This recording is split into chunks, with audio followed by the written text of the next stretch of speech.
Abusuan osofu kum chacha aba abonten ai na emo mese oba so abomode ase obe subscribe like comment na sa share mam aha otumfo ba TV plus na kum chacha abonten a waba ni nyina no is about dream lady nsem obeka fa osofu pani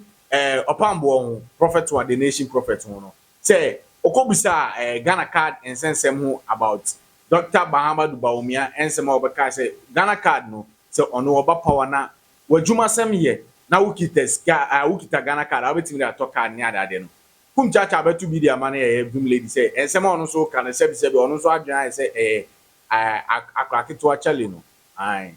kete kura nyanse ni obusi amsero enyam na make kum chacha na din sebo nyi na eba yenkone ngoti ensem ni ba yebeto aso lady afia pokua I think say what the comment be about out wa are you can you say a totally bad dash say you can you say bibi a bad dash ya that is idea no a Jimmy kasa na de ne ye enkwasika kasa ana opambo aye prophet 1 me na no nkase Ghana card no emfaso woni so aye question ena obi saye if you say ya papa Bawumia ade beto ni Facebook say Ghana card no sa otumi be ye president ya that say wo Ghana card ni bia na wusi kasem ene wadwuma koyia wo peka Ghana card ni tu betumi age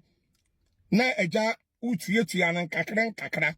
that say wo pelon so a wo betumi age ane ya papa Bawumia de beto ni Facebook ana ye bisa ho asam say ebetumi aye possible ana sabe say sofukum chacha me maka ho asam na makobi sada na senior major prophet opambo prophet 1 Ebenezer Adakwaya Adam sofu pani na wono so abisa ho asam a obi a woni opinion adan na fia poku atumi bedi yatam ana otumi bakase da obi a Ghana card na obeka ho asem bia se enye no da se nipa no na dwen wo fom won sa asante kasa ni twi kasa no ye kaso obi adwen wo fom a wodi natam what you say san kwase akekan we bi na dan na asamoa aba TV so a wo be use word say yen ya dwen wo fom a wo ye ne nante se mebe aya ne nanse mefe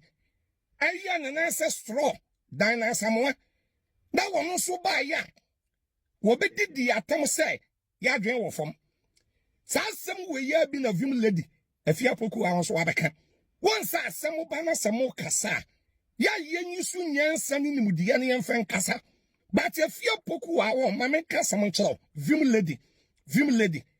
cha quotation bi awo Proverbs 9:13 win the all Bible so oba bi wa ye kwase bia da oba bi a wonim nyansa wa ye kwase bia no ya no opekasa Proverbs 9:13 oba bi a wa ye kwase a we ye ti bon koso bia pekasa too much adentina yabaka Ghana card ho asem yandi obi atam basa wo de wo sole ya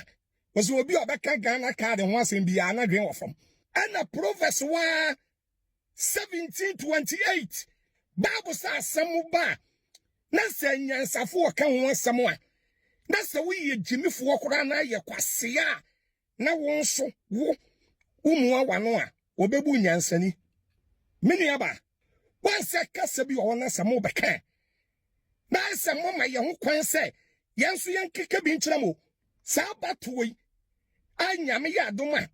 aka bre kakra bi na aba no hwɛ de obesie no ye betwa sa wo de wonan sia na ya atam die ne mpuotwa na se wa mekyerɛ wadwen a wo se nipa ne ya bakeka nkwasigasɛm ɛne nkurasesɛm akyerɛ wo afia poku a vim lady we your first aid and also kum chacha me dem no lady afia poku a I think say what the comment be about out wa are you can you beka say a totally bad dash say you can you say bibi a bad dash ya that is idea no a Jimmy kasa na de ne ye enkwasika kasa ana opambo aye prophet 1 Wan me na no anka say Ghana card no emfaso ni so. Aye question ene obi say if you say ya papa Bawumia ade beto ni Facebook say Ghana card no sa otumi be ye president ya. That say wo Ghana card ni bia na usika sem ene wadwuma koyia wo peka Ghana card ni tu betumi agye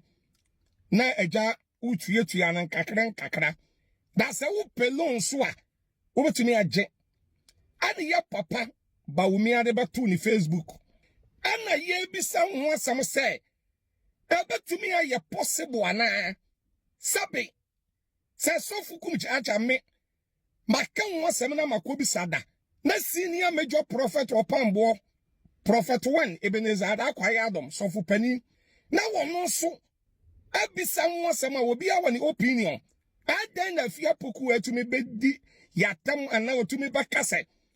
da obi a Ghana card na obeka ho asem bia se enye no da se nipa no na dwen wo fom won sa asante kasa ni twi kasa no ye kasa obi adwen wo fom a wodi natam what you say san kwase akekan we bi na dan na asamoa aba TV so a wo be use word say yen ya dwen wo fom a wo ye ne nante se mebe aya ne nanse mefe aya ne nanse straw dan na asamoa da wono so ba ya wo be didi atam say ya dwen wo fom sa asem we ya bi na vim lady afia poku a so abeka won sa asem ba na asem kasa ya yenyisu nyansa ni nimudiya ne yemfen kasa but afia poku a wo ma me kasa mo chero vim lady hwa quotation bi awo Proverbs 9:13 wonim de wo Bible so oba bi wa ye kwase bia da oba bi a wonim nyansa wa ye kwase bia no ya no opekasa Proverbs 9:13 oba bi a wa ye kwase a we ye ti bon koso bia pekasa too much adentina yabaka Ghana card ho asem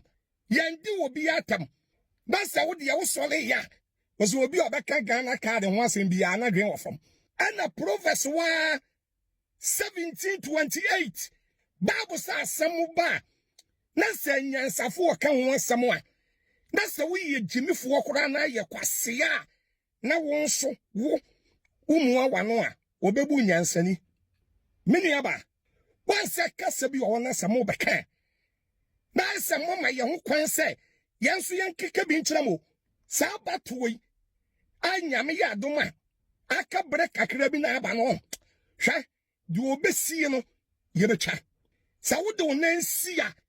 na ya atam die ne mpuotwa na se wo amekyerɛ wodwen a wo se nipa ne ye bekeka nkwasigasem ani nkurasesem akyerɛ wo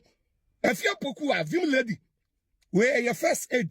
and also kum chacha me de man no abusua weni nsem bia ye kum chacha so kan ai mesio oba so abomodi ase obe subscribe like comment na sa share man